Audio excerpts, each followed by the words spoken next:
TC Rádio, a rádio oficial de quem investe. Bruno Mazzoni tá ao vivo na ponta da conexão. Calibra o racional para Indifute e Dolfute nesta sexta-feira de uma semana agitadíssima. Então, solte a sua voz, Brunão. Bem-vindo e bom dia. Fala, Léo. Bom dia. Ótima sexta-feira para vocês, para quem nos acompanha também no YouTube. Vamos lá. Vou compartilhar com todos aqui o gráfico do dólar futuro. Vamos começar com o dólar hoje. Ele que abre, como o Gui falou, abaixo dos 50,24. Então aqui é uma primeira parada, 50,21, 50,5, 50,24 são duas paradas. Depois a gente vai ter só ali nos 50,35,5, tá? Muito provável que ele fique martelando ali pré-payroll, tá? Vai me surpreender se ele vier já para os 4,982 aqui, tá? Então dolinha 50,24 é o único grande ponto nesse momento de abertura. Indo para o índice, Léo, ele abriu aqui sem sal e sem açúcar, então tomem cuidado. Pessoal, o índice pode ser volátil, o grande ponto continua sendo 102,915, muito difícil a vida do vendedor ali, tá? Então 102,915, 102,760, 103,80, esses são os principais pontos. Aqui na abertura, o 104,40 é um ponto bipolar, não conseguimos fechar acima dele ontem, tá? Então 104,40, 103,790 são as duas paradas. Para cima, alguns pedágios aqui, 104,875, 105, 185. Depois eu termino aqui com 105,260, Léo. Boa, Brunão. Calibrando Dolfute Indifute. A gente já devolve a bola para você com aquele tempero tradicional americano e das commodities. São 9,9. Da porta para dentro, a curva de juros segue renovando máxima entrada diária nos seus contratos, apesar de a intensidade ser bastante leve. Nós temos 2 pontos base e meio a mais nos pedidos de prêmio. Antes era 1 ponto base, depois 2 pontos base, agora nós temos 2 pontos base e meio a mais nos prêmios. Moeda americana subindo 0,08%, R$ 5,017. Indifute avançando 0,22%. Todo mundo tá subindo, Guilherme Cunha. Quem tá mentindo? Dólar. É o dólar, né? Porque sabe por quê, Leozinho? O dólar fechou lá um ajuste diário perto dos 5,020. Tá. E aí, no final do dia, intensificou, deu uma pirulitada gigantesca, o Indifute, quase 500 pontos nos últimos 5 minutos, e o dólar fechou basicamente onde ele está sendo negociado, aí nesse 5,013, 5,014. Então, o mais natural possível dessa pós-abertura é que vá buscar o ajuste diário lá perto do 5,020, 5,024, vai carregando mais compras anti-payroll, né, já meio que provisionando o caos. Então a gente pode flagrar até o movimento do payroll, os dois indo para cima sim, porque o cenário base é um índice para cima, o dólar não tanto. Mas como está provisionando essa notícia e tem essa distorção aí da abertura para o ajuste, desde a data de ontem, que teve um fechamento esquisito, é natural que vá buscar esse 5,024 para chamar vendedor. Ô, Leozinho, cuidado operador, de olho nos eventos do dia 5 de maio, como nos ensina Guilherme Cunha ao vivo aqui. Então bora lá, ó, teleconferências. Os espaços oficiais para o detalhamento dos números dos principais pontos ou das principais companhias brasileiras. No radar, para o balanço do primeiro TRI, Alpargatas, AES Brasil, Auren, Banco Bradesco, Engie Brasil, Grupo Soma, Açaí, CCR, Fleury, Pets, Rumo Logística, Via Eletrobras e Semig. Só o painel Mover Pro para te deixar amparado das principais movimentações de cada uma dessas teleconferências, e as mais pesadas têm repercussão direta aqui na TC Rádio. Às 9h30, a quantidade média de horas trabalhadas por semana junto ao payroll, ou seja, a métrica principal e completa do mercado de trabalho americano. Faltam 19 minutos, de acordo com a agenda Mover, para que nós tenhamos a divulgação do payroll. Haja volatilidade contratada. E aí, Guilherme Cunha, para onde a coisa vai, você responde em instantes. Às 10 da manhã, Haddad tem evento. Ele abre a primeira reunião trimestral do Prisma Fiscal, importante para a saúde fiscal do país. Meio-dia, Lula tem encontro com o primeiro-ministro do Reino Unido, Rishi Sunak. Ele que já está no bloco britânico, efetivamente, para testemunhar a coroação de Charles III. Amanhã vai acontecer a cerimônia, ele já chegou por lá. E nós temos, ao meio-dia, no horário de Brasília, na projeção, o encontro com o primeiro-ministro britânico, Rishi Sunak. 2 da tarde, contagem de som das Baker Hughes. No mesmo horário, o discurso de Cook, governador do Fed. Começam as falas dos Fed Boys, e nos balanços pós-mercado, viva Ara, para a gente se ligar, o destaque principal da porta para dentro, temporada de balanços no Brasil.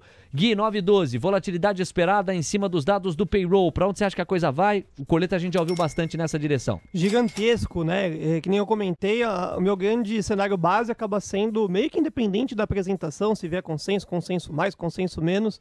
dólar vai ter muita zeragem nesse ponto, então pode romper esse 5,024 até o 5,059. Esse é o cuidado que o operador tem que ter aí na hora de querer aproveitar algum tipo de volatilidade nesse período das 9h30. Lá nesse range, Léo, aí sim, aí a venda fica bem mais consolidada, isso já foi testado a semana inteira, então não tem por que ficar aflito, ansioso, então é pra lá que a gente ruma, o 5,024 tá chegando, dá uma travada, logo após o noticiário, aí sim, meu cenário base é que deu uma estourada no dólar naqueles 5 primeiros minutos, sabe? Que fica lá o candle maluco, mas depois volte tudo. Tô muito confiante no dólar abaixo dos 5, mas não é o começo do dia, né? É pós-payroll. Ô Gui, é bom demais quando você tá aqui. É bom demais quando você tá aqui. Salve de palmas para Guilherme Cunha. O nosso astral, olha, mandando o cafezinho pra nossa audiência. É o Expresso da Manhã e o Expresso do Gui. 9h14. Seguinte, curva de juros pedindo agora 2 pontos base e meio, portanto não mudou a mais nos prêmios. A moeda americana, você viu que o Caião sentou a chinela, porque foi buscar a máxima intradiária, sobe agora 0,20%, R$5,023. O Indifut zerou praticamente os ganhos. Nós temos 103.965 pontos. Vamos ver para onde a coisa vai à medida que o tempo avança. Agora ela vai para o seguinte, eu tenho mais alguns fatos para repercutir com o Corleta. Na sequência, o Caio Melo nos leva para os Estados Unidos e aí você já sabe quem faz o gol, né? Bruno Mazzoni com os gráficos da terra do Tio Sam. Para você, da porta para dentro, eu deixei primeiro aquela pergunta no ar, né? Sobre se o próprio mercado poderia regular os salários e o combate à inflação sem que houvesse necessariamente uma política de incremento do salário mínimo. É uma pergunta que veio mais cedo no chat, que pode representar de muita gente. Me parece uma pergunta que assume a premissa liberal no sentido puro da teoria, da tese, da conceituação.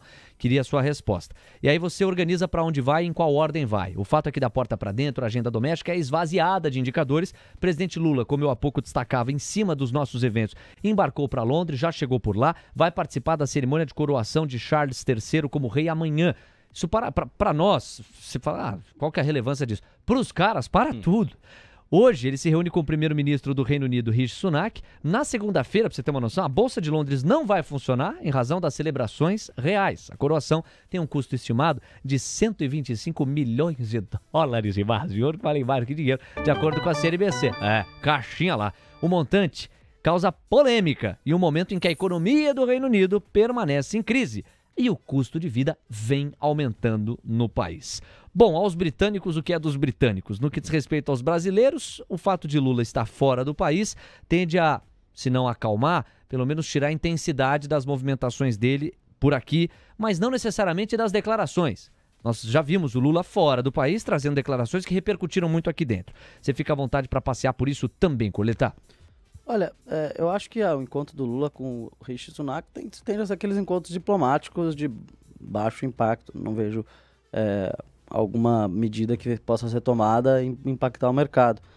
Sobre a política de salário mínimo, eu acho que seria adequado que a gente não tivesse, né, a indexação da economia, um reajuste automático de salário mínimo.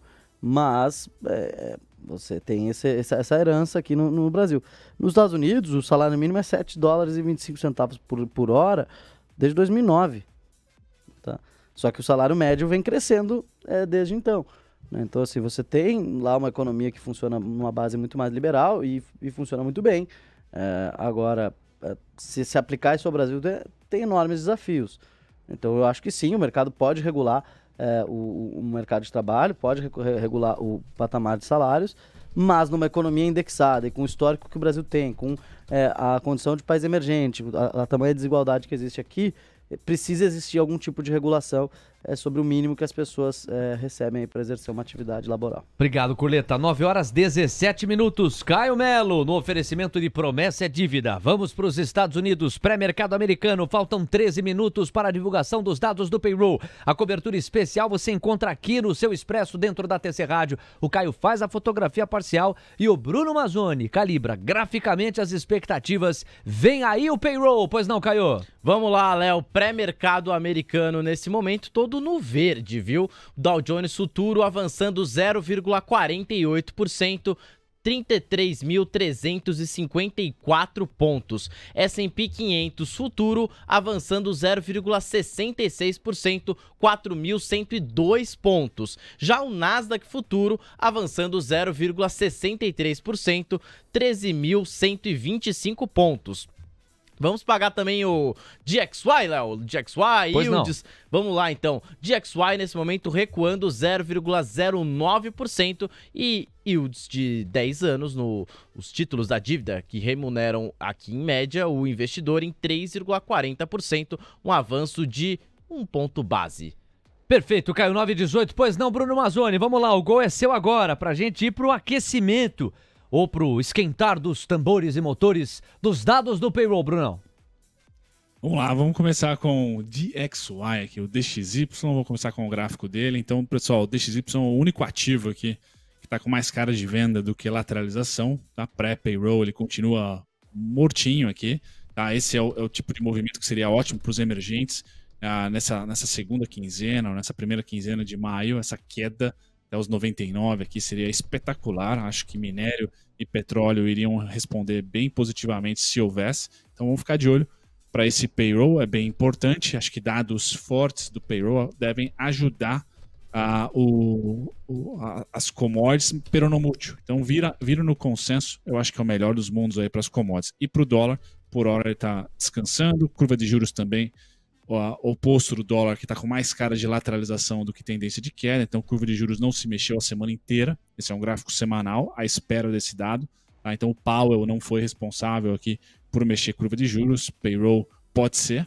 Tá? E quando a gente olha para o S&P, também, lateral. Tá? Curva de juros e dólar laterais ou em queda, como é o caso do dólar, na parte inferior, no suporte, e o S&P na resistência. Tá? Tudo indica, segundo a minha visão aqui, que os rompimentos serão em falsos, tanto da curva de juros para baixo e do dólar para baixo, quanto também do S&P para cima. Então tem que tomar muito cuidado. Suporte para hoje, pré-payroll do S&P 4.049,25.